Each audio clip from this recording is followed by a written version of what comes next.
उसके द्वारा प्रेम में, जैसा कि समाचारों में चल रहा है कि प्रेम में विफलता के कारण उसने अपने जीवन को समाप्त कर लिया। बैच की बच्ची थी, निश्चित तौर पे मैंने इसीलिए बैच पूछा तो मुझे खुशी।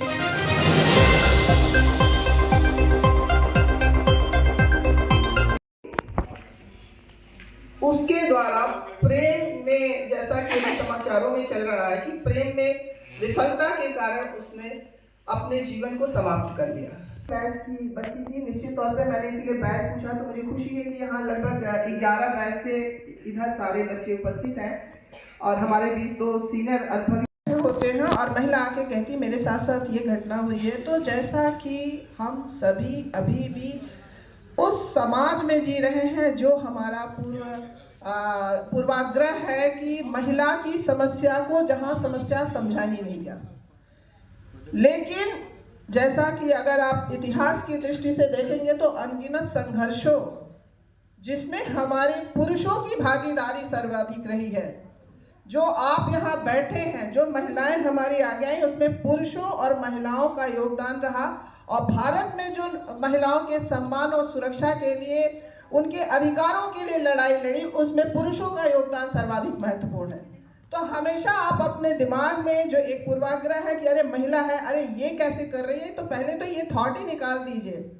ये जो ट्रेडिशनल थॉट है उसको बदला जाना आवश्यक है। और अब आप पुलिस फोर्स में हैं, लॉ इन्फोर्समेंट बॉडी के तौर पे कार्य कर रही हैं, लॉज बन चुके हैं, आपको सिर्फ और सिर्फ कंप्लायंस कराना है। तो आप वहां पे नियुक्त किया गया था कि इस ऑपरेशन जागृति को कैसे लीड किया जाए, जिसका मुख्य 4 बिंदु था कि महिलाओं को कैसे मोहरा बनाया जाता है। कोई भी विवाद हो, वो विवाद कुछ और है, लेकिन उसमें महिला फुसला के मोहरा बनाया जाता है कि अगर आप उस विवाद में अपना बयान ये दे दें, ज़मीन का विवाद है, और ये कह दें कि हमारे साथ कुछ छेड़छाड़ हुआ है, तो आपको वेटेज मिलेगा, आपकी सुनवाई जल्दी होगी। क्योंकि कानून में ऐसा माना जाता है कि महिलाओं के कई सारे विशेष कानून हैं जो महिलाओं के लिए हैं। दूसरा मुद्दा ये था कि जितने भी महिलाओं के लिए कानून बनाए गए हैं उसकी सही जानकारी उनको दिया जाए, ताकि अगर किसी को कोई प्रॉब्लम होती, कोई समस्या होती है, तो उसकी सहायता के जरिए वो अपनी सहायता कर सकें, उस कानून के माध्यम से उनको इंसाफ मिल सके। तीसरा ये था स्वस्थ रिलेशनशिप में कैसे जाएं, क्योंकि हम देखते हैं 330 और 366 या आयोजन किया गया। ये हमारी पुलिस विभाग में जो महिला आरक्षी कार्यरत हैं उनको मिशन शक्ति या महिला बीट आरक्षी के रूप में वो अपने कार्यों को और अच्छा कैसे अंजाम दे सकती हैं, उसी के लिए एक विस्तृत वर्कशॉप किया गया है। और स्पेशली वो अपनी सुरक्षा कैसे करें और समाज में जब जा रही हैं तो स्त्रियों को जागरूक करें, कैसे करें। तो शासकीय प्रशासकीय नियमों के साथ साथ पॉश एक्ट 2013 के विषय में यहाँ विशेष तौर पे चर्चा की जाएगी। जो हमारा मिशन शक्ति का इस बार ये एक लक्ष्य के रूप में भी रखा गया है कि हर महिलाओं को जो भी कार्यस्थल पे हैं उनको सुरक्षित कैसे हों, इसकी जानकारी दी जाए। कहीं ना कहीं मानती हैं कि अभी भी महिलाओं का शोषण हो रहा है, मतलब इसको क्या मानती है? कहीं शिक्षा का अभाव मानती हैं या समाज का दोष मानती है? क्या मानती है? नहीं, बस अवेयरनेस नहीं है। अवेयरनेस होना चाहिए अपने अधिकारों के प्रति, अपने सम्मान के प्रति। कानून बन चुका है, कानून का कंप्लायंस हम कराना हमारा दायित्व है। उसके तहत ही उनको दायित्व बोध कराना और लोगों को जागरूक करना ही एकमात्र हमारा लक्ष्य है।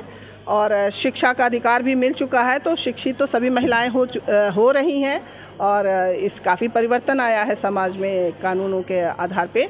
तो मेरा यही कहना है कि बस अपने अधिकारों की सुरक्षा, अपने सम्मान की सुरक्षा वो कैसे करें, इसके लिए ही यहाँ पे अवेयरनेस प्रोग्राम एक किए हैं। कानून में जिस तरह से अभी किसी भी उत्पीड़न का मामला आता है तो काफ़ी लंबे समय तक चल जाता है, मतलब तुरंत फास्ट ट्रैक में ऐसा कुछ अभी क्या प्रोसीजर? नहीं, शासन के स्तर पे भी काफ़ी इसमें महत्वपूर्ण एक्शन किया गया है। और हमारे यहाँ कमिश्नरेट वाराणसी में हमारे पुलिस आयुक्त महोदय के नेतृत्व में हम लोगों के स्तर से भी ये लगातार पहल की जा रही कि जो महिला अपराध संबंधी प्रकरण है उसको न्यायालय पे पैरवी करके कार्यवाही कराई जाए और त्वरित गति से, और लक्ष्य रखा गया है कि 1 माह के अंदर ही निर्णय करा लिया जाए।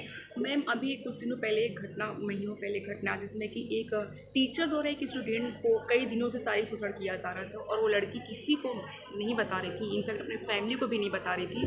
तो ऐसे केसेस में क्या करना चाहिए उन लड़कियों को? नहीं, वो आए अपनी बात कहें, बिल्कुल हमारे हर थाने पे महिला हेल्प डेस्क खुला हुआ है। जानकारी किसी भी माध्यम से अगर होती है तो हम त्वरित एक्शन करेंगे, जो कानूनी मदद है उनकी की जाएगी। शहरी जन की आवाज नौका ही समाचार। ऐसे तमाम खबरों के लिए बने रहिए हमारे साथ।